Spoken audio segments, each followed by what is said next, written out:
Hola, ¿qué tal? Una vez más aquí en su programa Legalmente Hablando de Valeriano Abogados. Como lo prometimos, el día de hoy vamos a tener las preguntas y respuestas de nuestros invitadazos de lujo, los expertos en materia mercantil oral, los jueces Pepe Quintero y Jorge Rodríguez, que son los que están piloteando ahorita prácticamente el Estado en cuestión de oralidad mercantil. Y esto por la aceptación que ha tenido precisamente este minicurso, que no lo tenemos planeado, pero gracias a la buena voluntad de ellos se dio, y ahorita vean las redes sociales todas las reproducciones que tiene y las que le siguen. Pero no vamos a perder mucho tiempo. Tenemos que contestar el mayor número de preguntas, que fueron muchísimas, y bueno, ellos están también viendo las más importantes e interesantes y que no se hayan contestado ya en el minicurso. Pues bienvenidos, mis queridos amigos jóvenes jueces. Yo le digo joven porque yo lo veo muy joven, él dice que no, pero yo lo veo joven. Estamos. Tú di que sí, porque dice, no, yo soy de otra camada, nada, yo lo veo chavo. El patrón está joven. El patrón está joven. Cuidado, mañana vamos al voto, así que no pasa nada. Bueno, pues muchas gracias por haber venido otra vez, por tomarse su tiempo en esto que acordamos, y yo sé que va a ser muy ilustrativo para toda la sociedad y para los abogados en general. Pues iniciamos para no perder más tiempo. Bienvenidos. Gracias, Polo. Gracias nuevamente por la invitación. A todos, gracias por su atención. Espero que haya sido satisfactorio y sobre todo dejar más inquietudes, más preguntas que respuestas en esta etapa que hemos compartido. Y bueno, pues vamos arrancando con el tema de las preguntas. Muchas de las preguntas que están formulando, aún y cuando es una pregunta muy concreta, nos puede llevar a lo mejor a algún supuesto en concreto, y algunas que son muy genéricas. Entonces vamos a procurar dar algunos ejemplos si fuera el caso, y las que sean muy concretas, si la respuesta puede ser igual de concreta, sí la vamos a manejar, ¿les parece?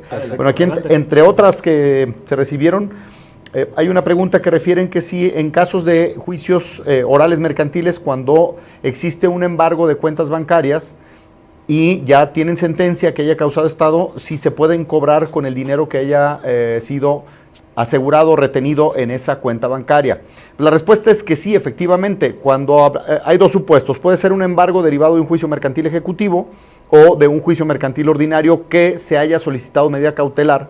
Si fuera el caso de una medida cautelar, la retención de este bien o la medida tiene efectos preventivos hasta en tanto se resuelve en definitiva el procedimiento. Ya resuelto en definitiva, y una vez que causa estado, desde luego, entonces se consolida la retención de este recurso, y en términos del artículo 1391, efectivamente habría que analizar el tipo de bien retenido. En el caso de cuentas bancarias, bueno, al tratarse de un crédito líquido y de fácil cobro, este sería el primer instrumento que se tome para efecto de pagar ya lo que consolidó la sentencia. Ya no estamos ante la presencia de un embargo, sino de la materialización del cobro en vía de cumplimiento de la sentencia. Pero hay que entender que al final del día, si eso no alcanzara, queda expedito el derecho de la parte que obtuvo la sentencia favorable para buscar otros bienes para poder materializar la ejecución de su sentencia. Pepe, a mí me surge una duda, fíjate, estás diciendo en el caso que no alcance, pero ¿qué pasa cuando, por ejemplo, la deuda son 100,000 pesos y la cuenta a lo mejor es de 5 millones? Se bloquea la cuenta y tú dices, oye, son 100,000 pesos lo que me está reclamando y tengo 5 millones más lo que me sigue generando. ¿Ahí cómo lo maneja ustedes o la Comisión Nacional? ¿O cómo está la situación? Bien oportuna tu pregunta, porque era un tema que hace algunos años, creo que este tema ya hace más o menos unos 6, 7 años se superó. Sin embargo, hay algunas instituciones que siguen cometiendo el error de congelar la cuenta, es decir, no permitir ni depósito ni salida de recursos sin importar el monto. No, cuando hablamos de una retención, el monto se retiene hasta por el valor que se despachó la medida. La cuenta bancaria debe permitir seguir recibiendo depósitos en esa cuenta, y el remanente respecto del monto asegurado queda a disposición del cuentaviente. Él puede seguir utilizando su cuenta bancaria. Si tenemos, como en tu ejemplo, tenemos 100,000 pesos que tiene que ser materia de retención y la cuenta tiene 5 millones de pesos, los 100,000 quedarán reservados en esa cuenta, pero el resto de la cuenta va a seguir utilizándose y puede recibir depósitos y inclusive seguir obteniendo instrucción del cuentaviente para efecto de que se disponga del dinero, a excepción de esos 100,000.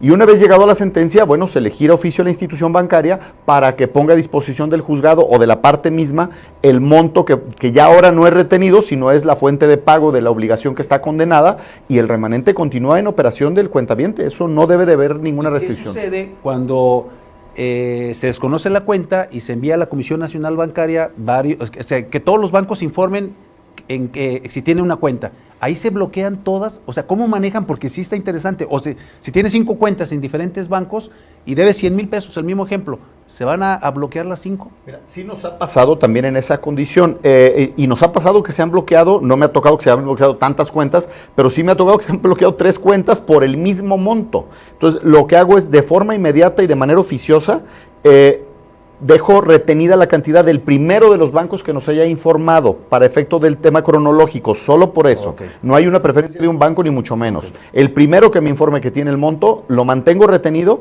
y se ordena de forma inmediata girar oficio a los bancos que hayan retenido y al resto de los que estén pendientes o hayan inclusive informado que no había recursos suficientes para que levanten la medida de forma inmediata y solamente garanticemos aquello que por lo que se está buscando en la contienda y no le reparamos perjuicio a ninguna de las partes. Muy bien, adelante.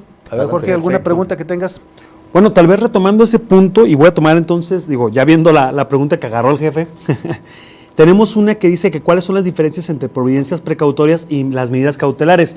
Es una gran pregunta, a mí me llama muchísimo la atención porque puede haber cuestionamiento en cuanto a la parte del código que regula la medida precautoria. Ojo con esto, dice el 1168, y lo dice tal cual, que solamente se permitirán, es decir, es restrictivo en la norma, porque lo dice tal cual, solamente se permiten 2, retención de bienes muebles e inmuebles, y la otra radicación de persona. El problema es que el código en ningún momento menciona como tal una medida cautelar. Ahora, ¿cuál es la diferencia? La diferencia con esto hay que retroceder un poco y ver en retrospectiva. Cuando nace la vida jurídica como tal, las medidas precautorias es en 1996. Ahí no mencionaba como tal, sino que hablaba, no era retención, hablaba de embargo.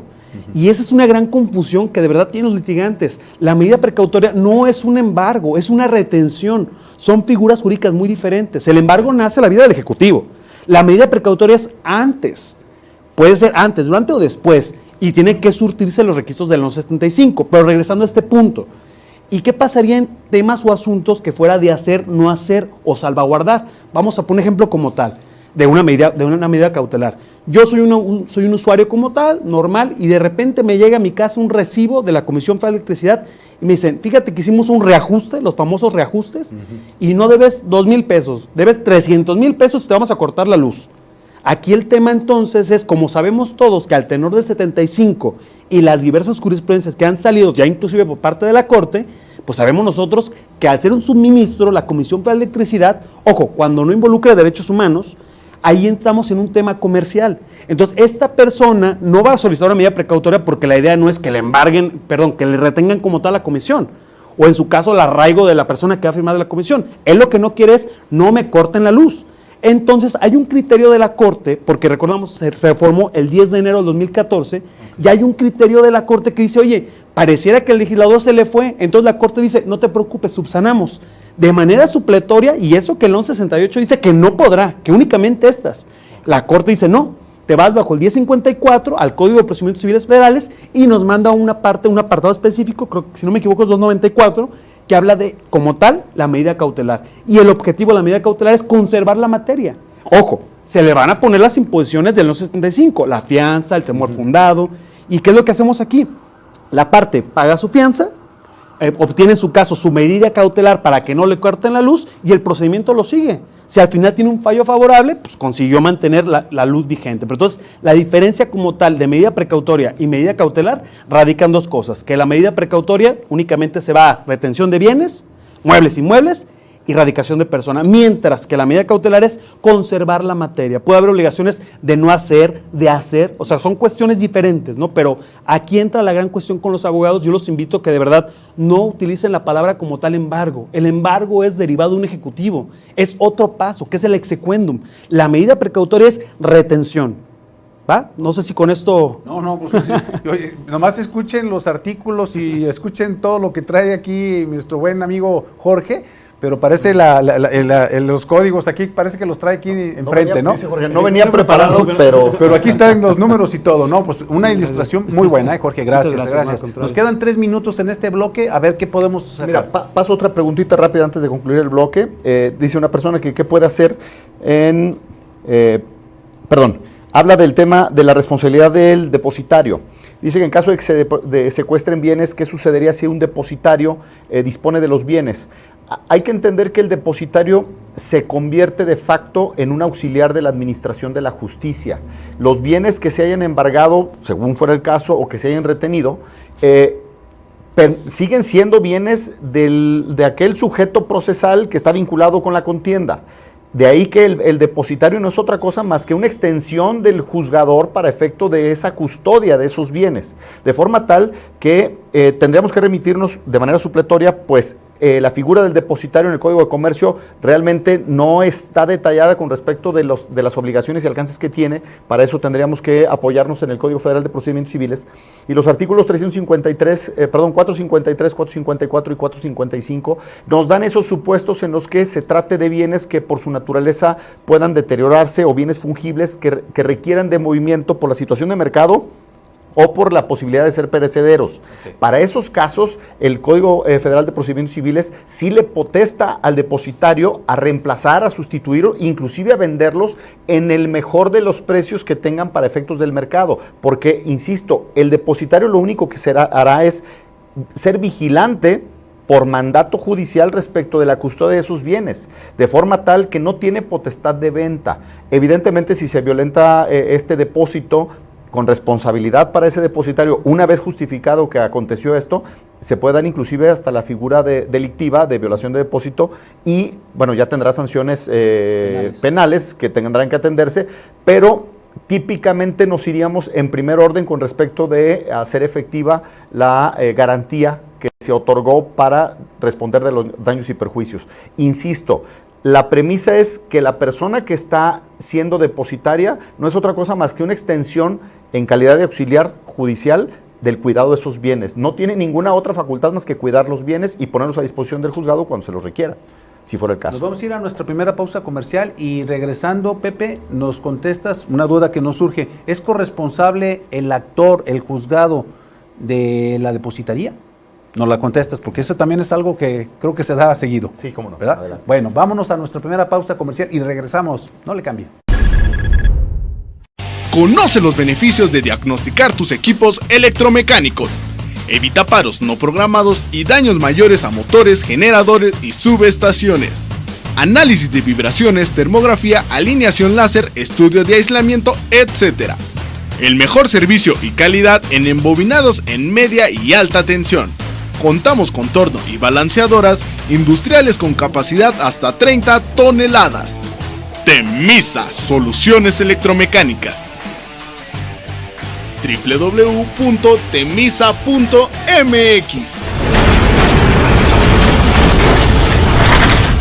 En Esparza Monteón Abogados contamos con más de 30 años de experiencia en distintas áreas del derecho.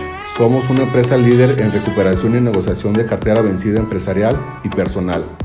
En Esparza Monteón Abogados convertimos problemas en soluciones y soluciones en oportunidades.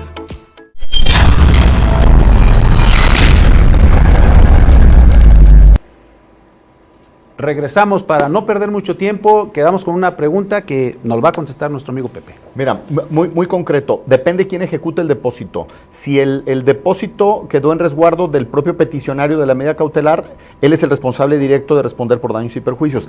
No hay que dejar de lado que todas las medidas cautelares o providencias precautorias se despachan en materia mercantil a petición de parte y desde luego bajo su más estricta responsabilidad, de forma tal que sería el peticionario el primer respondiente de las obligaciones que emanan. Pero si quien ejecuta el depósito no es el que la solicitó, vamos pensando que fue un depositario que dentro de la lista de los administradores, de los auxiliares de la Administración de Justicia, se tomó para ese efecto, él sería primeramente responsable de responder daños y perjuicios si bajo su responsabilidad y por conductas atribuibles a él se daña o se violenta el depósito. Para eso él tendría que haber otorgado una garantía para tomar el cargo de depositario. Típicamente acontece que quien solicita la medida es quien, desde luego, asume el resguardo de los bienes que hayan sido depositados. En el caso de cuentas bancarias, pues el depósito está en la propia institución. Sí. En el entendido que la institución, pues desde luego será responsable en caso de que esos recursos se dispersen de manera incorrecta. él sería el responsable directo y no el actor. Típicamente es el actor el que cuando ejecuta sobre bienes muebles, por ejemplo, es el que se queda en su resguardo y será el que tendrá que responder. Para eso es la garantía que se lo solicite. Recordemos que la medida es flexible en todo momento. La medida puede aumentar o restringirse según sea el caso, y la garantía puede aumentar o restringirse según sea el caso. Entonces, yo les diría, lo que nos deberíamos de ocupar es básicamente determinar que efectivamente se dio una violación del depósito o se deterioró el bien bajo el encargo del depositario con responsabilidad imputable a él para poder iniciar este incidente de daños y perjuicios. Pero a ver, en un caso de embargo, ahora sí, aclarando lo que nos ilustró nuestro amigo Jorge, un embargo en donde se secuestra un vehículo, por ejemplo, se nombra un depositario y de alguna manera la contraparte gana un amparo por defectos al emplazamiento y el requerimiento va directamente al depositario.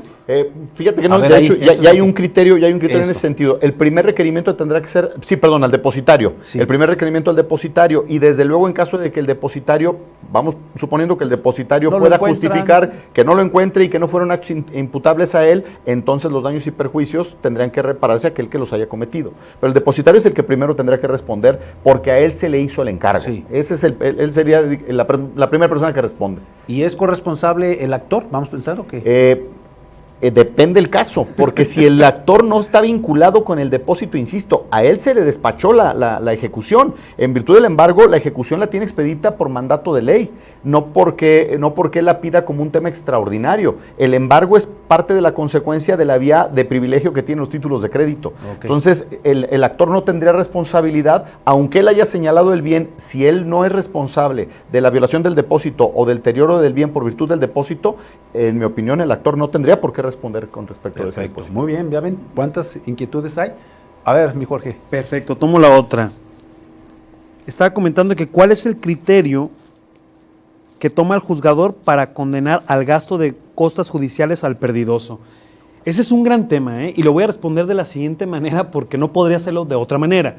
Recordemos nosotros, y creo que vamos a regresar al punto de este minicurso, el accionante cuando entabla como tal o ejercita su acción a través de la demanda, él pone sus pretensiones. El gran problema que tenemos aquí es que si nosotros analizamos el artículo 1084 del Código de Comercio, es muy ambiguo, es de 1996 y regula de la siguiente manera. Dice, a ver, fracción primera, testigos o documentos falsos.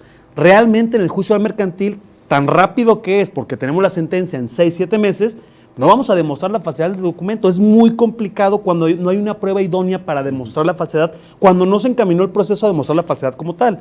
Luego dice la fracción segunda como tal, testigos, dice la fracción segunda como tal, la primera viene siendo, que no aporte pruebas. Exactamente, exactamente, la parte que no aporte ninguna prueba. Okay. Hay criterio ya por parte de la Corte que inclusive te dice que la instrumental legal y humana es una prueba como tal, que es autónoma. Sería muy complicado ver una parte que te contesta la demanda y no te pone pruebas. Y luego tenemos la tercera que te habla de los ejecutivos, es decir, te restringe para una vía ejecutiva, ya sea tradicional por el monto o ejecutiva oral. Y luego tenemos la cuarta que desaparece, que habla 2 sentencias conforme a toda conformidad. Es decir, anteriormente apelabas, lo cual era un recurso, te ibas con el superior, que era el Supremo Tribunal de Justicia, y podía hacer 3 cosas, confirma, modifica o revoca. Ahora ya no. Ahora es amparo. Entonces, esa fracción desaparece del juicio oral mercantil. Y la quinta te habla de excepciones improcedentes. Ojo, no infundadas. ¿Qué es una acción improcedente? Una que no te permitió entrar al fondo del asunto. Por ejemplo, una obscuridad en la demanda no te permite entrar al fondo del asunto porque la demanda es obscura. Partiendo entonces de esto, fíjense nada más, el actor depende totalmente, casi por así decirlo, de la actuación que tenga el demandado. Porque obviamente estaríamos al pendiente para ver si ofrece un testigo que es falso, si no ofertó pruebas. La tercera es de ejecutivos. La cuarta desapareció y la quinta habla de excepciones improcedentes. ¿Quién pone las excepciones? La contraparte. Y esa es la gran molestia de los abogados que vienen y dicen, oye, ¿cómo es posible que si pagué perito, que si esto, y no estás condenando a gastos y costas? Bueno, aquí entra el punto entonces, o entra la pericia o el expertise del abogado, que si mi escrito inicial de demanda contesta la parte, obviamente de cómo contesta yo puedo advertir si esta en su caso se encuentra en alguno de los supuestos de las fracciones del 1084. Si no están estas fracciones, ¿qué es lo que puedo hacer yo en mi vista que me concede el 1390-17? Pues claramente yo puedo manifestar si está conduciendo con temeridad o con mala fe.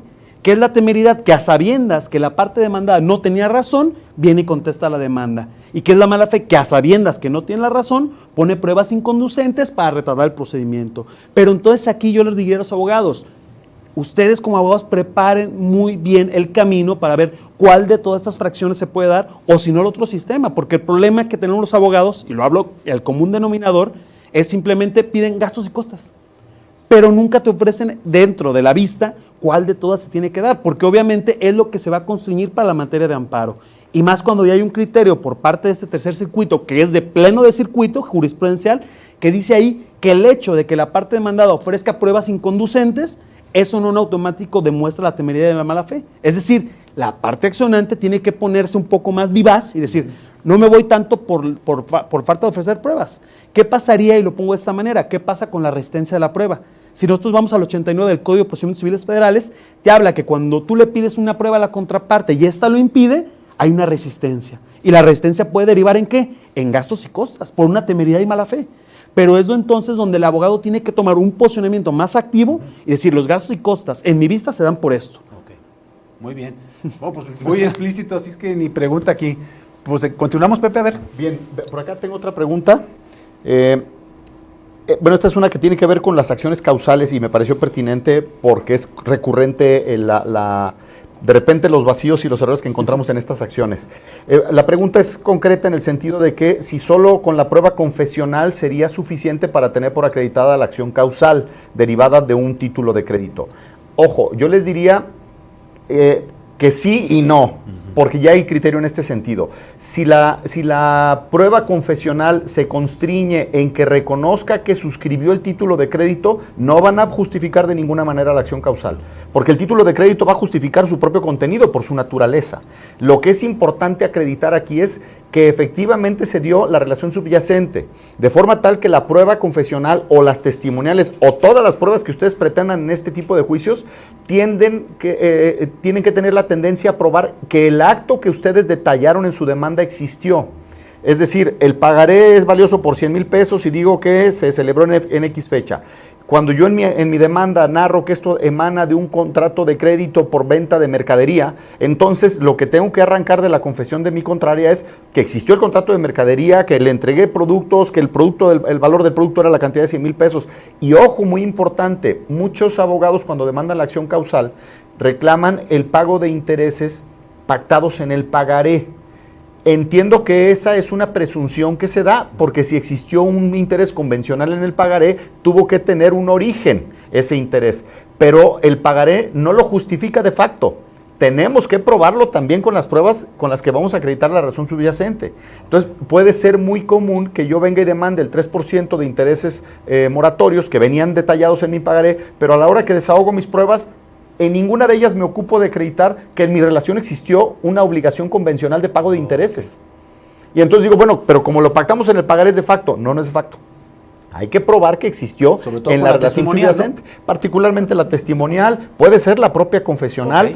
Okay. Hay muchas operaciones que nacieron con un pagaré, pero sí tenían un antecedente documental, había un contrato, etcétera. Okay. Había nota de remisión, había facturas. Probablemente en estos documentos se despliegue que existía el pacto convencional de intereses. ¿Qué sucede si no lo logro acreditar? También ya hay un criterio firme que nos refiere que es válido que el juzgador condene al interés legal, pues en términos del 362 con relación al 88, 87 y 88 del Código de Comercio, las obligaciones no cumplidas en tiempo le generan el derecho al tenedor de esa obligación de que le sean satisfechos los intereses convencionales, los intereses legales ante la ausencia del interés convencional. Entonces sí podemos nosotros condenar al interés legal cuando no se justifica que se pagó el interés convencional. Pero lo interesante es probemos todo, que existió la relación, por cuánto existió, en qué momento se dio, qué tasa de interés pactamos para el caso de incumplimiento y todo desde luego tiene que guardar congruencia con el título de crédito.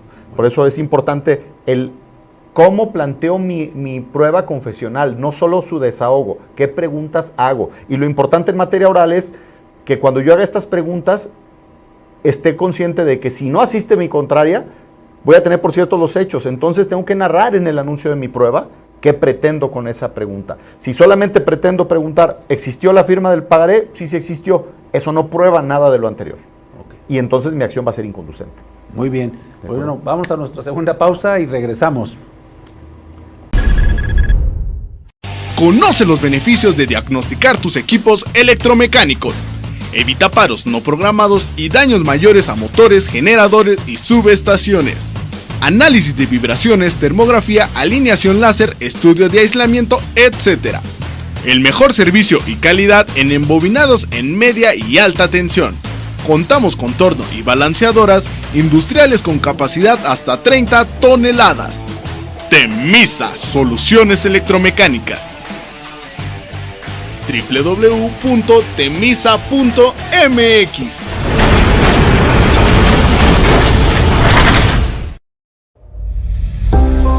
La pandemia nos detuvo, pero ya estamos de regreso, una vez más con los invitados de lujo para que usted sepa el acontecer jurídico y pueda resolver las dudas que usted tenga.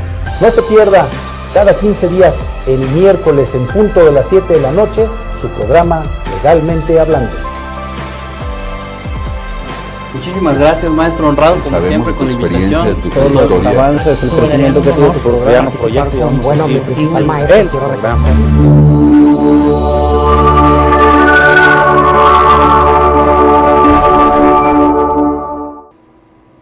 Regresamos, pero para no perder más tiempo, directamente con Jorge. Perfecto. La siguiente pregunta sería, ¿hasta qué punto se entiende la representación legal del autorizado en amplios términos?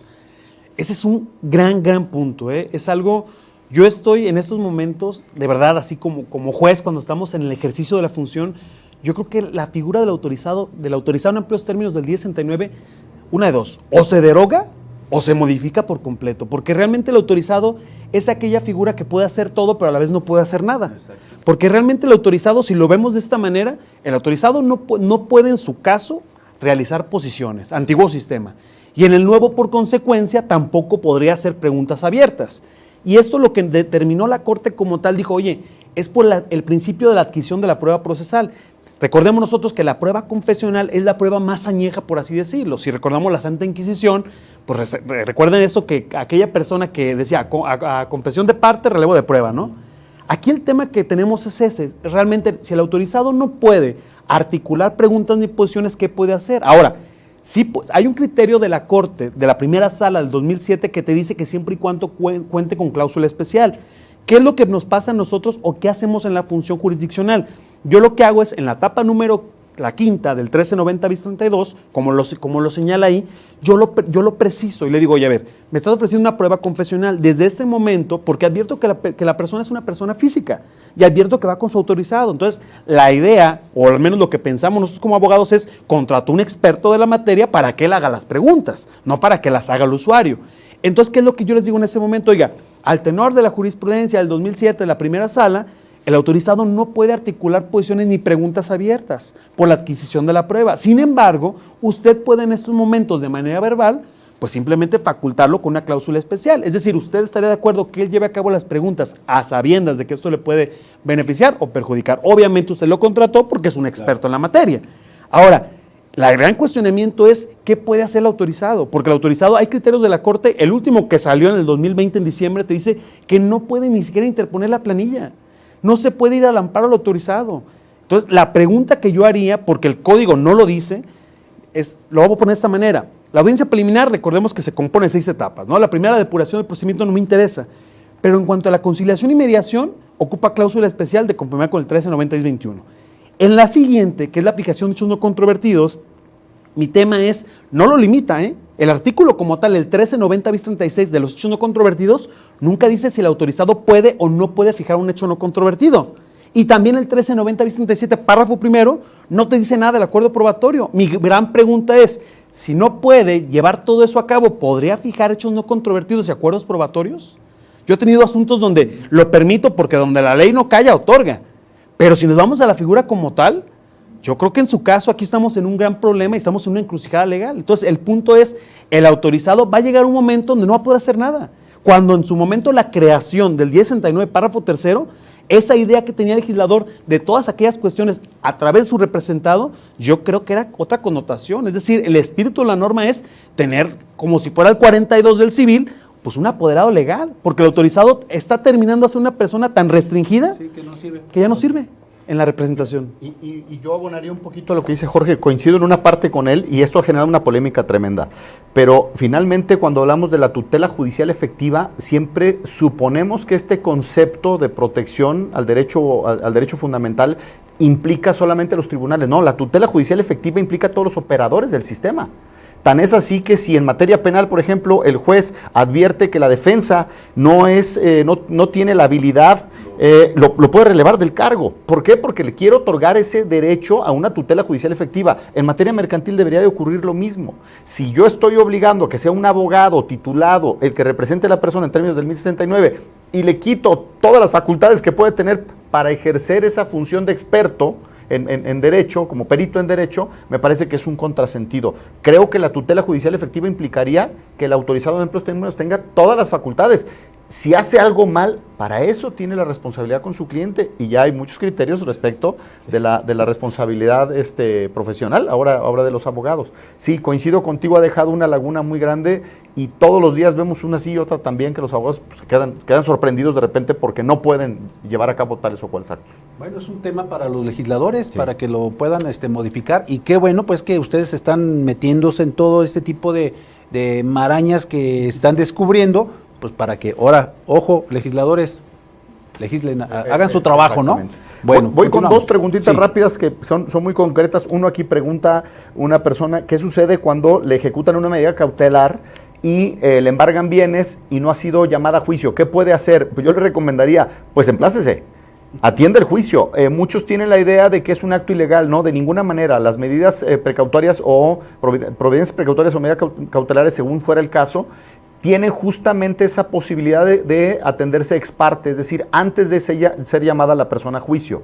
Y para eso se va a determinar una garantía justamente para que en caso de daños y perjuicios se responda por aquello. Pero de ilegal no tienen absolutamente nada. Mi recomendación es atienda su asunto, emplácese, atienda el juicio y desde luego si tiene argumentos para defender van a ser atendidos y eventualmente la medida se levantará si usted tiene la razón en el fondo del proceso. Esa sería como muy rápida. Y la otra es qué sucede o qué hacemos en la práctica cuando hay errores dentro a la hora que sustanciamos el procedimiento. Efectivamente no hay recursos ordinarios, pero sí tenemos la posibilidad de regularizar el procedimiento cuando se presente la omisión o la irregularidad. Y aquí es una línea muy delgadita, pero que sí nos da esa herramienta para que si cometimos un error o no advertimos un pronunciamiento de la parte del anuncio de una prueba o la forma del anuncio de una prueba, regularicemos inclusive de forma oficiosa. Hay que procurar y ser prudentes con esta figura porque la idea es que no se abuse de aquella para efecto de que revoquemos nuestras propias determinaciones. Sin embargo, sí buscar en esa flexibilidad del procedimiento que no continúe con el error, que se corrija en la secuela del proceso. Entonces, sí es común, en la práctica sí es común que utilicemos la figura, pero sí hay que ser muy prudentes en su uso. Muy bien. Jorge. Perfecto. Bueno, yo lo que abundaría en este tema, que es un gran tema, había dos criterios en la República Mexicana como tal, porque recordemos que esto es federal por la materia concurrente. El tema es el siguiente, el tema es hasta dónde llega la regulación del procedimiento. Porque había un criterio que decía por parte de un juzgado distrito, en otra entidad de la República, que decía él, es que al final de cuentas, el juez claro que puede revocar su propia determinación e inclusive se iba a la nulidad de actuaciones que establece el 1390 bis 6. Él iba más lejos, él decía, para eso tienes el incidente, cuando la nulidad de actuaciones es por otra naturaleza. Decía, vas a regularizar y además vas a poner el incidente en nulidad de actuaciones. Y hay otro que se decanta y dice, no, espérame. Aquí la regulación del procedimiento no es tanto como alcanzar a revocar, modificar o confirmar, porque al final de cuentas, para eso se quitaron y fue el efecto de que los procedimientos no hubiera recursos. El gran tema, y yo aquí siento que, porque la Corte acaba de decantarse hace 1 o 2 meses, y acaba de decir cuál es la trascendencia de la regulación del procedimiento, y lo que dicen ellos es que a final de cuentas la regulación del procedimiento es inconducente, que únicamente es para aquellos efectos de darle sentido. Es decir, si yo le llamé Juan en lugar de Jorge, regularizo para poner el nombre correcto. Sin embargo, algo que nosotros vimos en la CONAMER y que me tocó a mí exponer y que yo le dije a mis compañeros, ok, estoy de acuerdo entre las partes, pero ¿qué pasa cuando tú como juzgador te das cuenta que evidentemente hiciste un error? Es decir, no estoy revocando por una falta de fundamentación y motivación o incongruencia de mi resolución. estoy en su caso modificando, revocando, porque advierto de un error. A mí me pasó una vez, eran 3 personas, bueno, eran 3 vehículos, vehículo A, B y C, se impactan todos y hay un D que queda impactado. El D viene demandando a todos para integrar el consorcio pasivo necesario. Y al final había un sinfín venían, por cada uno de los vehículos venían 2 representantes, uno por parte del banco y uno al asegurador, entonces tenía 6 personas. Hubo una confusión con los cuestionarios porque no venía el cuestionario, acaba de llegar yo al juzgado y los guardaban en sobres pequeños. Cuando yo le pregunto al abogado, me dice, ¿sabe que yo no llevo el asunto? Mi compañero, que sí lo lleva, está en otra audiencia, ahorita se incorpora. Yo en ese momento digo, ¿saben qué? Sobre este no hay cuestionario y no se admite. Cuando se incorpora la parte, me dice, oiga, si hay cuestionario, aquí tengo mi acuse, y en el mío no venía. Y al final me decía la otra persona, es que usted no puede revocar porque es un derecho ganado. Yo le decía, no, espérame, estoy de acuerdo, hay un derecho ganado y una tutela judicial efectiva, pero de alguna manera si nos vamos a ese control difuso o derechos humanos, partiendo del Pacto de San José de Costa Rica, artículo 25.1, digo, ¿no podríamos nosotros entrar, qué es el tema, cuando se trata de un error? Entonces yo creo que al menos como actividad jurisdiccional, yo creo que como titular hay que ser valientes. Yo ahí dije, es un error y lo admito. Y por lo tanto regularizo. Porque a todo inconducente me va a llevar desaguar un procedimiento donde obviamente hay una violación procesal que puede trascender hasta todo el fallo porque hay una pericial. Ahora, en ese momento la parte se fue al amparo y dijo, es que el juez revocó su propia determinación. ¿Qué fue lo que dijo el colegiado? Bien hecho, porque era un error. Entonces, la regularización yo creo que hay que verla de esa manera. Cuando sean errores de verdad evidentes, hay que animarnos a regularizar. Y es parte del objetivo del juicio mercantil oral, ¿no? Claro. De que haya la verdadera justicia, ¿no? Y la rapidez. La prudencia y la ponderación deben de ser las que prevalezcan en ese tipo de Sí, casos. eso es a criterio también, desgraciadamente. Ojalá que nuestros amigos jueces de mercantil estén aquí escuchando y vean este minicurso porque yo creo que los va a sensibilizar. Sí, pues digo, nuestro alcance emocional de repente habrá que ponerle freno en algunos en algunos momentos. Pues, ¿cómo andamos de tiempo? Balú, ya, ¿un minuto?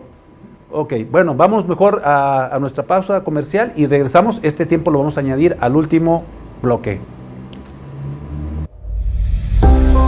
La pandemia nos detuvo, pero ya estamos de regreso, una vez más con los invitados de lujo para que usted sepa el acontecer jurídico y pueda resolver las dudas que usted tenga. No se pierda cada 15 días, el miércoles en punto de las 7 de la noche, su programa Legalmente Hablando. Muchísimas gracias, maestro Honrado, como siempre, con la invitación. Todos los avances, el crecimiento que tiene tu programa, proyecto. Bueno, mi principal maestro, quiero recordar.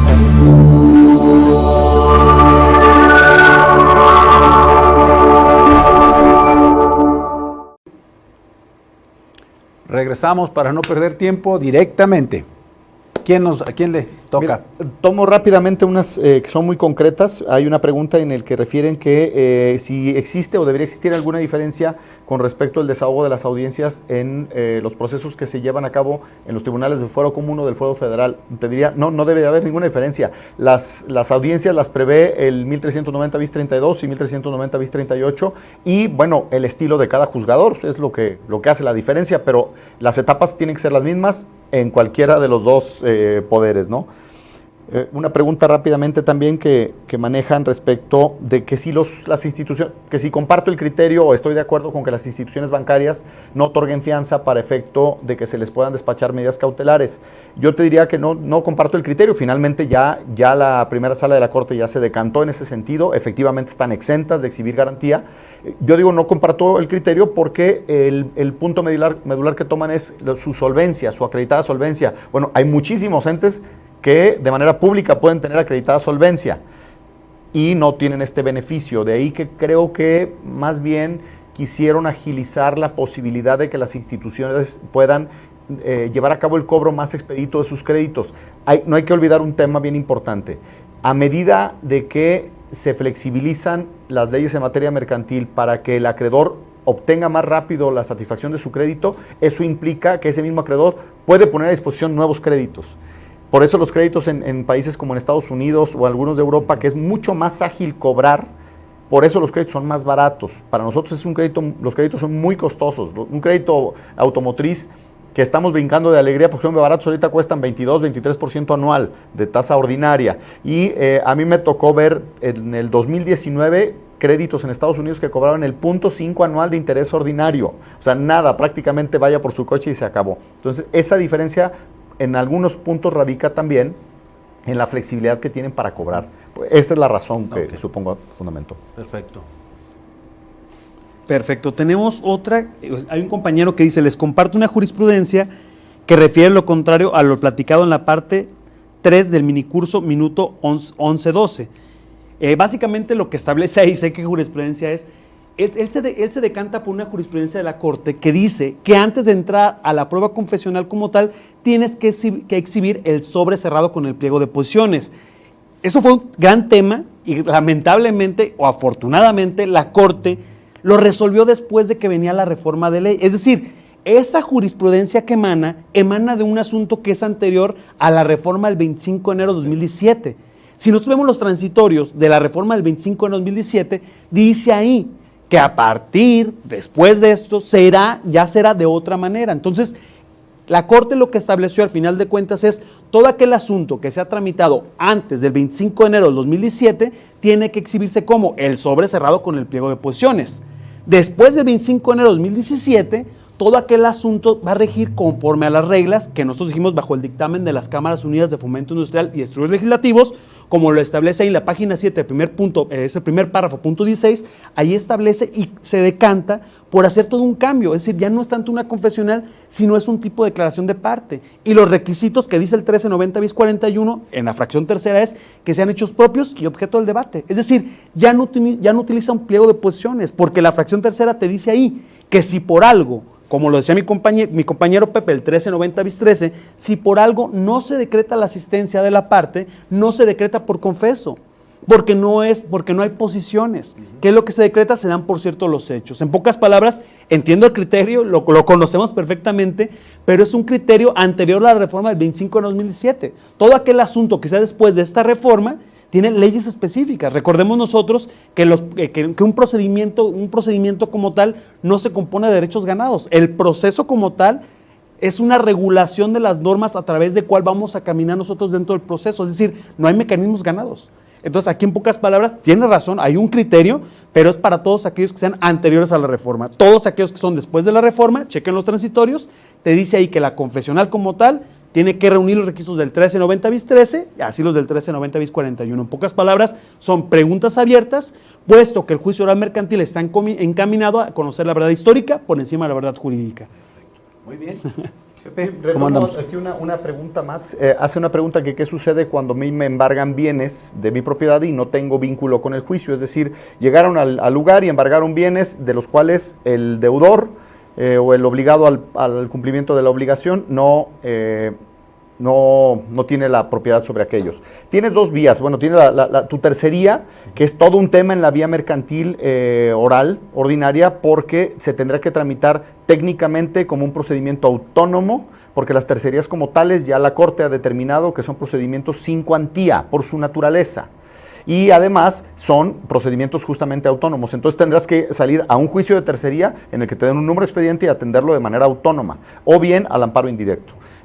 Por temas de practicidad, creo que el amparo indirecto es el que más eficacia te puede generar. Es más rápido y me parece que no es menos costoso. Simplemente el hecho de tú salir a la jurisdicción, puedes llegar más rápido a la sentencia en el juicio donde te van a rematar los bienes que en lo que vas desahogando tu tercería en el procedimiento autónomo. Creo que es más eficaz el tema de la tercería. Esa sería la respuesta. Hacen aquí otra preguntita con respecto de si en todos los casos, ¿qué sucede si se pueden decretar recesos en la audiencia preliminar o en las audiencias de juicio y bajo qué casos? Yo te diría, mira, el juez es el amplio rector del proceso, él tiene la amplia rectoría del proceso. Sin embargo, las partes son las que construyen junto con el juez el proceso. Imagínate tú que tienes la necesidad de ir al baño o simplemente tienes una urgencia familiar que en ese momento te están informando. O sea, el llevar el procedimiento no es un tema cartonado, hay que flexibilizarlo a medida de lo posible, sin caer en el abuso de utilizar los recesos o los diferimientos para dilatar el proceso. Es un tema de prudencia que tiene que tomar el juzgador.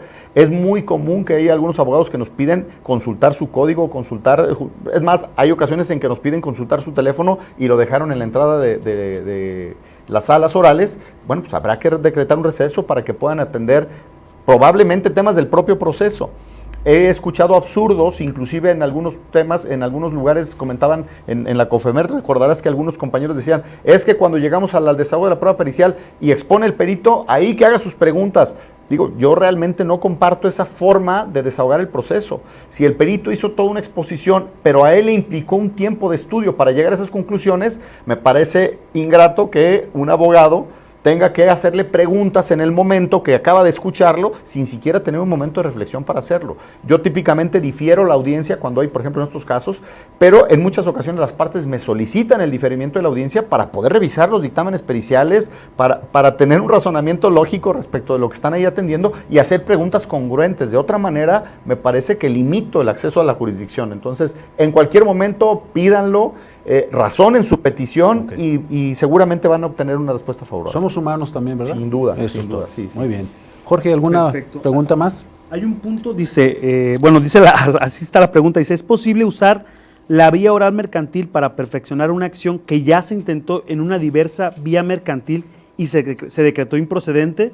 Creo que la pregunta es un poco confusa, pero al final creo que la entiendo. Digo, hay que recordar lo que establece el 1055 y el 1055 bis. Es decir, nosotros podemos tener acciones como tal en cada una de las vías. Yo puedo llevar a cabo una acción cambiaria directa, vamos a ponerlo de esta manera, en un tradicional sobre un pagaré de 5,000 pesos. Y al final de cuentas, por alguna cuestión, no sé, X razón, porque puede haber cuestión de criterios, cualquier cuestión. Resulta que mi pagaré me decretaron ellos que no cumplía con algún tipo de elemento. Eso no me exime a mí de que yo pudiera llevar a cabo la acción causal. Ojo, la acción causal se compone de dos cuestiones, que sea un pagaré y que se dé la acción causal, pero yo no puedo prejuzgar. El hecho de que ya haya resuelto otro juzgado, si es cuestión de criterio, porque ahorita que está muy de moda eso de que se obliga a pagar incondicionalmente y tenemos dos criterios, al menos en este circuito, en este tercer circuito judicial, yo he tenido los dos, que la palabra incondicional es un requisito sine qua non. Tengo colegiados que me dicen, si no está la palabra incondicional, no es un pagaré. Y tengo otros que me dicen, no, es que al final la naturaleza del acto se advierte que sí se condicionó a, pero no está la palabra incondicional. Y hay criterios de la Corte, o sea, lo más raro es que dos tribunales se decantan por criterios de la Corte y cada tribunal agarra al que cree que con esto lo saca. Pero entonces me pasó a mí un asunto tal cual. Un compañero juez de un tradicional determina que no es un pagaré por la palabra incondicional. Resulta que cae conmigo, yo en ese momento me decanto por el otro criterio de la Corte, que tenemos que leer todo el documento como tal y que no, ante la ausencia de la palabra incondicional, no quiere decir que la naturaleza sea incondicional, que al final las partes lo pactaron. Pero ellos venían por la acción causal y lo que me decía la parte me decía que ya se había resuelto ese tema del pagaré y había una cierta cuestión, porque bien o mal ya se había decantado a analizar esa parte del pagaré. Pero ahora que me cae a mí en el tema de la acción causal, yo lo analizo y pongo mi criterio. Digo, para mí sí tienen los requisitos del 170 de la Ley General de tus Operaciones de Crédito. Y para mí se demostró la causa general subyacente que me establece el 168. En pocas palabras, ustedes van a elegir del multiuniverso de vías que tienen ustedes del 1055 bis, la que les competa. Si de alguna manera la vía ejecutiva no les dio, pues recordemos que tenemos la causal. La ejecutiva prescribe ¿en cuánto? 3 años, conforme al 165. Y en cambio, la acción causal como tal, hay un criterio que nos habla de sociedades que dice que prescriben 5. Pero yo me decantaría por el criterio que establece el 1042, que tenemos 10 años para la acción causal. Muy bien. No, pues ya con esto tuviste muchas ideas ahí. Bueno, Pepe, ¿alguna otra? Mira, hay una pregunta que formulan aquí con respecto de las acciones declarativas.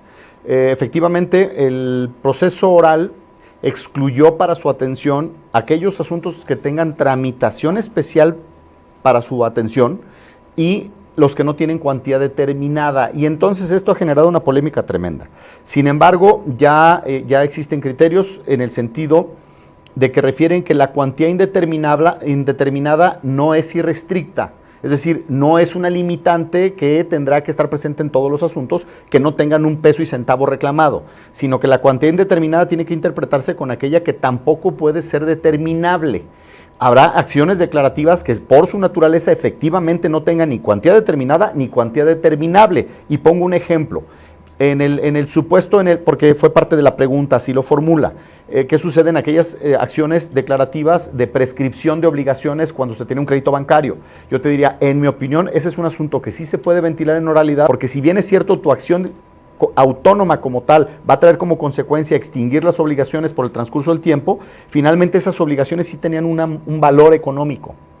Tú vas a extinguir la cuantía de un crédito que valía X cantidad de pesos. Entonces, tu acción declarativa como tal no es determinada, pero el valor que representa la posible sentencia sí es determinable. Al final te va a excluir de obligarte a pagar una cantidad específica que derivada del crédito que declaró prescrito.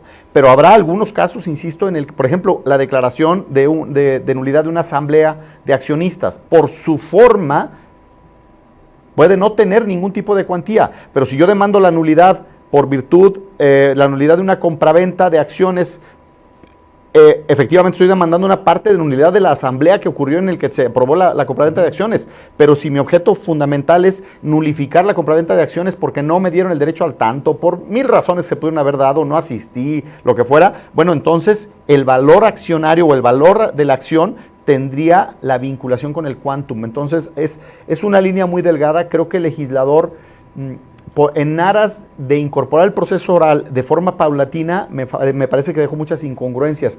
Yo no encuentro ninguna razón de por qué en un procedimiento oral el tema de la cuantía tendría que ver. Podemos perfectamente resolver en oralidad acciones que no tengan cuantía y que sean solo declarativas. Claro, tenemos muchísimas acciones que son mixtas, traen una declaración de vencimiento anticipado o de nulidad y como consecuencia devoluciones de dinero o entrega de cosas. Entonces hay una condición declarativa. No encuentro ninguna razón por la cual el legislador persiste en excluir de los orales aquellos de cuantía indeterminada. Pero hay que tener nada más mucho cuidado si es determinable o no es determinable para el proceso. Es bien importante. Pues el tiempo se nos ha agotado, no nos resta más que agradecerles toda la disposición, todas las ganas que tuvieron de darnos esos tips, esos secretos que necesitamos los abogados, que no conocemos bien esta materia, y sobre todo pues porque a pesar de todo es novedosa para nosotros los calicienses, porque habrá otros estados donde estén más avanzados, pero aquí yo creo que todavía andamos ahí queriendo aprender, y ustedes pues son los expertos en esto, y que ustedes lo digan y nos lo digan con toda esa claridad, yo creo que no tiene precio. Yo les agradezco en lo personal mucho a los dos porque es tiempo que ustedes están dedicando, pero la ventaja es que ahí va a quedar para la eternidad este curso que va a quedar para todos los abogados, que yo creo que aprendimos mucho, me incluyo, y el que quiera, pues hay que seguirlos en las redes, hay que seguirlos en las conferencias para ir aclarando todas nuestras dudas. Muchas gracias, Pepe, muchas gracias, Jorge, y pues bueno, pues nos vemos la próxima semana. Gracias.